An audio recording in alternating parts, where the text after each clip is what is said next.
Vi skal arbejde med faget psykologi og kommunikation på trin 1.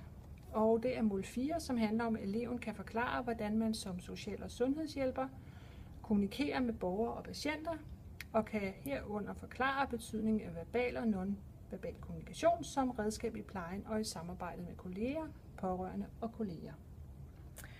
Ja, vi vil nu vise jer et eksempel på aktiv lytning, hvor en SSH kommer ind til en borger, som er ked af det og er aktiv lyttende.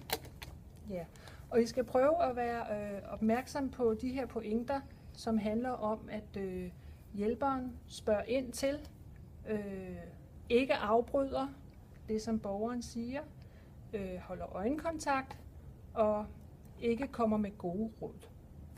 Ja. Så kommer jeg over til det nu. Goddag, fru Petersen. Goddag, Jane. Er du ked af det? Ja, jeg har det ikke så godt. Nå, hvordan kan det være? Jeg ved det ikke. Jeg synes bare, at det er trist det hele. Det er trist det hele? Jeg synes, det hele er trist. Ja. Ja. Prøv Når jeg at vågner fortælle op lidt om mere om morgenen, det. jamen når jeg vågner om morgenen, så er jeg ked af det.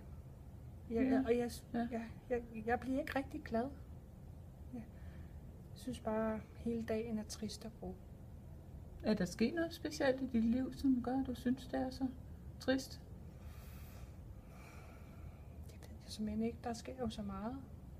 Det er jo, man er jo meget alene. Ja. Ikke? Jeg lavede mærke til, at din datter var her i går. Var der noget med det at gøre? Har I det godt sammen, dig og din datter?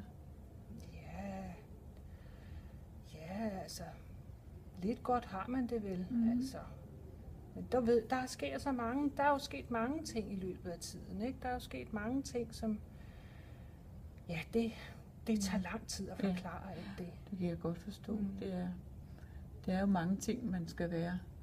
Men er der noget, jeg kan hjælpe dig med i forhold til det? Er der noget, du tænker, jeg kan gøre? Ja, måske vi bare kan tage den lidt med ro. Måske vi bare kan, ja, du kan måske bare være her lidt. Ja. Er det? Tror du, vil det hjælpe dig, at jeg bare er hos dig lidt her? Det kunne godt være, at det kunne hjælpe mig lidt. Sidder og snakker lidt mere om dagen og vejen. Det kan også godt være, at jeg kommer i tanke om det måske. Jeg ved det ikke. Senere kan det godt være, at jeg kommer i tanke om noget. Lige nu er jeg bare meget trist. Ja. Det er svært, når det er sådan, man tænker sådan triste tanker. Var der nogle ting, vi kunne gøre? En ting, vi kunne lave sammen? Noget gøre? Kunne du tænke dig at komme en tur ud og gå? Eller? Ja, det kunne det være meget rart. Ja. Det er altid godt, når solen skinner. Ja, ikke? Det kan godt blive godt på humøret. Og måske det også bliver nemmere at snakke så, når man går en tur. Kan vi gøre det? Det kan vi prøve. Ja, det gør vi bare. Ja, okay. Godt. Ja.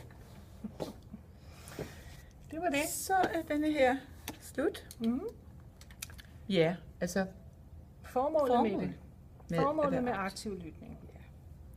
Det er, at borgeren via samtalen får udvist respekt, og at borgeren får tillid, og at borgeren på en måde får hjælp til selv at finde handlemuligheder for sit problem. Og borgeren føler sig set og hørt, og det er med til at opbygge relationen også mellem borgeren og hjælperen, ikke? Så man senere bedre kan støtte op om borgeren. Ja. Fordi kommunikationen er jo redskabet. Ja, kommunikationen er redskabet i alt, hvad vi laver med borgeren. Så det er vigtigt for at skabe en relation, inden vi skal gøre alle mulige andre ting sammen med den her borger. Ja. Det var det. Det var det.